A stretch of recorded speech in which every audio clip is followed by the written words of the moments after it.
Hello friends, welcome back to read learn grow. মনে করুন আপনার কাছে 5 কোটি টাকা আছে। তা দিয়ে আপনি কী করবেন? হয়তো নতুন বাড়ি তৈরি করবেন, একটা নতুন গাড়ি কিনবেন, নতুন ফোন কিনবেন, জামা কাপড় কিনবেন, তাছাড়াও নানাভাবে তা খরচ করবেন। কিন্তু গাই স্পেয়ার ও মনীষ ফাবরাই ওই টাকা চ্যারিটিতে দিয়ে দেয় ওয়ারেন বাফেটের সাথে লাঞ্চ করার জন্য, এবং পরবর্তীকালে এই লাঞ্চই তাদের দুজনের জীবন বদলে দেয়। ওয়ারেন বাফেটের দেওয়া শিক্ষা তাদের বিনিয়োগ এবং জীবনযাপনের দৃষ্টিভঙ্গি পাল্টে দেয়। পরবর্তীকালে Guy Spier the Education of a Value Investor নামে একটি বই লেখেন, যেখানে তিনি নিজের অভিজ্ঞতা এবং ওয়ারেন বাফেটের দেওয়া শিক্ষাগুলি সম্বন্ধে বলেন। আর আজকের ভিডিওতে আমরা এই বইটি থেকে কিছু গুরুত্বপূর্ণ শিক্ষাগুলি নিয়ে আলোচনা করব, যা আমাদের একজন ভালো বিনিয়োগী হতে সাহায্য করবে। তো চলুন শুরু করা যাক। Choose a mentor. জীবনে যে কোনো দিকে সফল হওয়ার জন্য একজন মেন্টর বা গুরু থাকা অত্যাবশ্যক। যেমন ওয়ারেন বাফেট বেঞ্জামিন গ্রাহামকে নিজের গুরু হিসেবে মানেন। একজন গুরু আমাদের ভুল কমাতে সাহায্য করে, তবে গুরুর সাথে সরাসরি সম্পর্ক রাখতে হবে এমন কোনো কথা নেই। আমরা তাদের বই পেরেও তাদের চিন্তাভাবনা সম্পর্কে জানতে পারবো, এবং কোনো সিদ্ধান্ত নেওয়ার আগে তারা এই পরিস্থিতিতে কীভাবে আচরণ করতো তা বুঝে সিদ্ধান্ত নিতে পারবো। Create a mastermind group. আমরা সত্যিই আমাদের সবচেয়ে কাছের 5জন বন্ধু সংমিশ্রণ। আমরা যাদের সাথে বেশি সময় কাটাই তাদের মতোই হয়ে যায়। তাই দিনের বেশিরভাগ সময় কাদের সাথে কাটাবো তা সচেতনভাবে ঠিক করা উচিত। যেমনটা ওয়ারেন বাফেট বলেন, hang out with people better than you and you can not help but improve. অর্থাৎ নিজের থেকে ভালো মানুষের সাথে সময় কাটালে তুমি শুধুমাত্র সাহায্য পাবে না, বরং উন্নতিও করবে। Create ideal environment. বন্ধুর পাশাপাশি আমাদের আশেপাশের পরিবেশও আমাদের উপর অত্যন্ত প্রভাব ফেলে।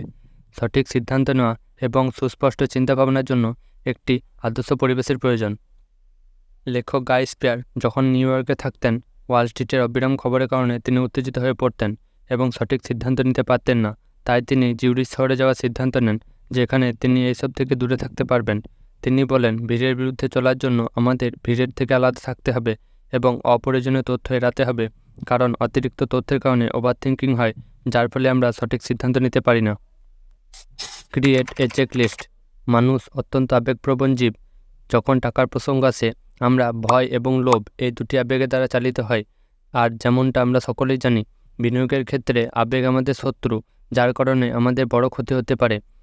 তাই বিনিয়োগের সময় যুক্তিপূর্ণভাবে সিদ্ধান্ত নেওয়ার জন্য আমাদের একটা চেকলিস্ট তৈরি করা উচিত, যেখানে আমাদের আশামতো রিটার্ন পাওয়ার জন্য একটা ব্যবসাতে কোন কোন বিষয়ের উপস্থিতি অত্যাবশ্যক তা লিখতে হবে। এর পাশাপাশি অতীতের ভুলগুলো যাতে আবার না হয় তার জন্য কোন কোন বিষয়ে নজর দিতে হবে তাও লিখতে হবে। এই সব শিক্ষাগুলির পাশাপাশি গাই স্পেয়ার নতুন বিনিয়োগীদের 5টি নিয়ম অনুসরণ করার পরামর্শ দিয়েছেন, যা তাদের একজন ভালো বিনিয়োগী হতে সাহায্য করবে। Rule 1, stop checking the stock price. যেমনটা আমরা আগেই জেনেছি, মানুষ অত্যন্ত আবেগপ্রবণ জীব, আর বিনিয়োগের ক্ষেত্রে আবেগের প্রভাব ভয়ঙ্কর হতে পারে। বারবার স্টক প্রাইস দেখলে আমাদের মস্তিষ্কে একটা কল টু অ্যাকশনের সিগন্যাল চাই, যার ফলে আমরা ভুল সিদ্ধান্ত নিতে পারি। স্টক কেনার পর নয়, স্টক কেনার আগে ব্যবসাকে ভালোভাবে বিশ্লেষণ করতে হবে। ব্যবসাকে ভালোভাবে বিশ্লেষণ করলে চিন্তাভাবনা কমে যায়। ওয়ারেন বাফেট বলেন, স্টক কেনার পর এটা ভাবো যে আগামীকাল থেকে স্টক মার্কেট বন্ধ থাকবে এবং আগামী 5 বছর পর খুলবে। Rule 2, if someone tries to sell you something, don't buy it. মানুষ স্বভাবতই স্বার্থপর, সে সর্বদাই আগে নিজের কথা ভাবে, আর এটা স্বাভাবিক। কিন্তু বিনিয়োগের ক্ষেত্রে ভুল সিদ্ধান্ত নিলে সময় পেরোনোর পর আপনি আর কিছুই করতে পারবেন না। তাই সিদ্ধান্ত নেওয়ার সময় তা ঠিকভাবে নিতে হবে।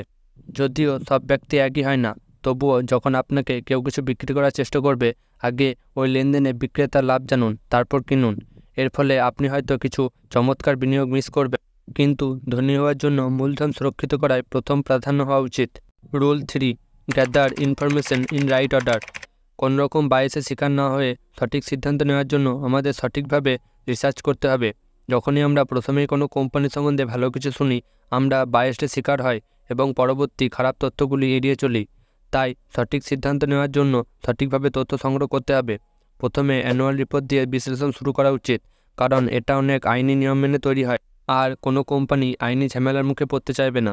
হ্যাঁ, এতেও কিছু কমতি আছে, কিন্তু ইউটিউবে ভিডিও দেখে বিনিয়োগ করার থেকে এটা অনেক ভালো। Rule 4, never buy or sell stock when market is open.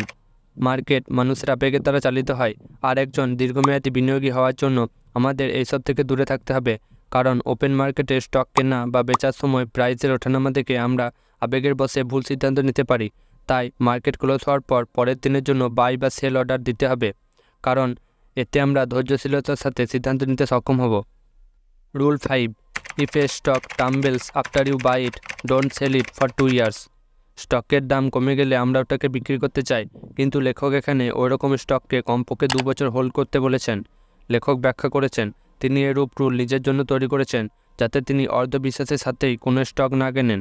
তিনি তখনই কোনো স্টক কেনেন যেটাকে তিনি কমপক্ষে 2 বছর হোল্ড করতে পারবেন, তাতে তার প্রাইস কমুক বা বাড়ুক। এতে ভুল বিনিয়োগের পরিমাণ কমে যায়। ওয়ারেন বাফেট বলেছেন, মনে করো তোমার কাছে বিনিয়োগ করার জন্য সারা জীবনে শুধুমাত্র 20টি সুযোগ আছে। সুযোগ শেষ হওয়ার পর তুমি আর বিনিয়োগ করতে পারবে না।